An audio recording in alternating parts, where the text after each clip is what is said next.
สบายดีท่านผู้ชมที่เคารพ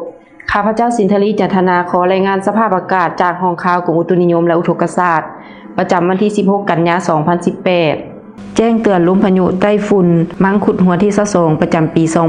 2018 ห้องความกดดันอากาศต่ำได้พาดผ่านภาคกลางและภาคใต้ของประเทศลาวสมทบกับมรสุมตะวันตกเฉียงใต้พัดปกคลุมเป็นส่วนใหญ่ส่วนลมพายุไต้ฝุ่นมังคุดหัวที่22ในเวลา 7 โมงเช้าของวันที่ 16 กันยายน 2018 มีจุดที่ตั้งอยู่บริเวณทะเลจีนใต้อยู่เส้นขนานที่ 20.6 องศาเหนือและเส้นแหวง 115.3 องศาตะวันออกกำลังเคลื่อนที่ไปทางทิศตะวันตกเฉียงเหนือด้วยความไว30 กิโลเมตรต่อชั่วโมงคาดว่าในระยะวันที่ 17-18 กันยายน 2018 พายุไต้ฝุ่นหัวนี้จะเคลื่อนผ่านภาคเหนือของประเทศเวียดนามหลังจากนั้นวันที่ 19 หาวันที่ 20 กันยายน 2018 ลมพายุหัวดังกล่าวจะอ่อนกำลังลงซึ่งวงรัศมีของพายุหัวนี้จะกลุ่มเอาแขวงภาคเหนือของประเทศลาวสมทบกับมรสุมตะวันตกเฉียงใต้มีกำลังแรงพัดปกคลุมจะเฮ็ดให้มีฝนตกในระดับคอยเพราะมีลมพัดแรงอยู่เกือบทั่วไปและตกปานกลางหาตกหนักอยู่บางท้องถิ่นเช่นแขวงภาคเหนือด้านตะวันออกพงศลีเชียงขวางและหัวพัน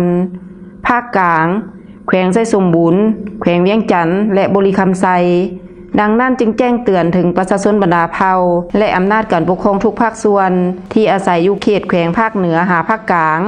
จงมีสติและเตรียมพร้อมรับมือกับสภาพลมแรงฝนตกฟ้าห้องฟ้าเลื่อม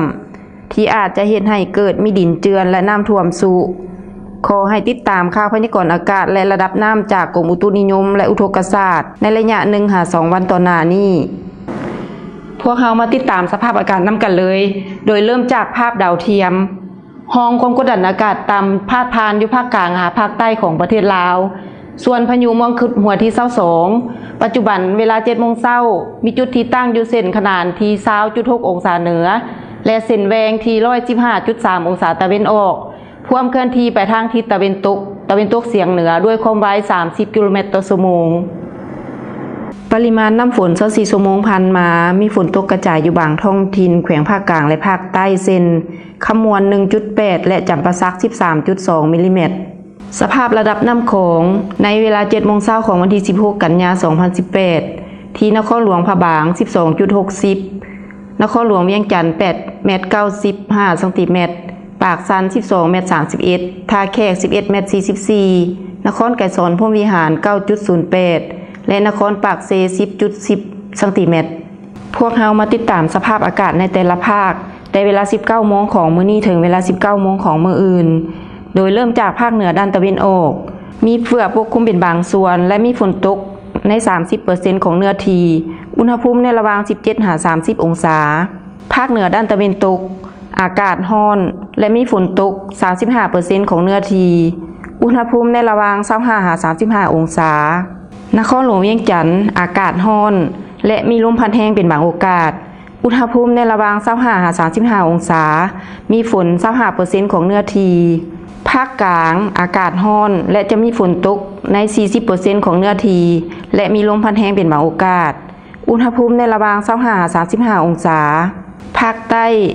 อากาศร้อนและจะมีฝนตก 75% ของเนื้อที่และมีลมพัดแรงเป็นบางโอกาสอยู่บางท้องถิ่นแขวงจำปาสักอุณหภูมิในระหว่าง 25-35 องศาพยากรณ์ระดับน้ำโขง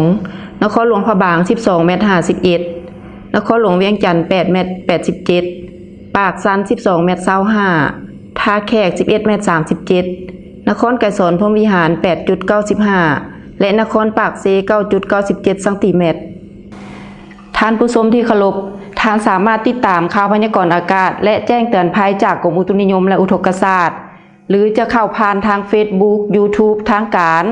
ของกระทรวงทรัพยากรธรรมชาติและสิ่งแวดล้อมท่านสามารถติดตามข่าวพยากรณ์อากาศได้ใหม่ในมื้อต่อไปสำหรับมื้อนี้ข้าพเจ้าขอลาไปก่อนสบายดี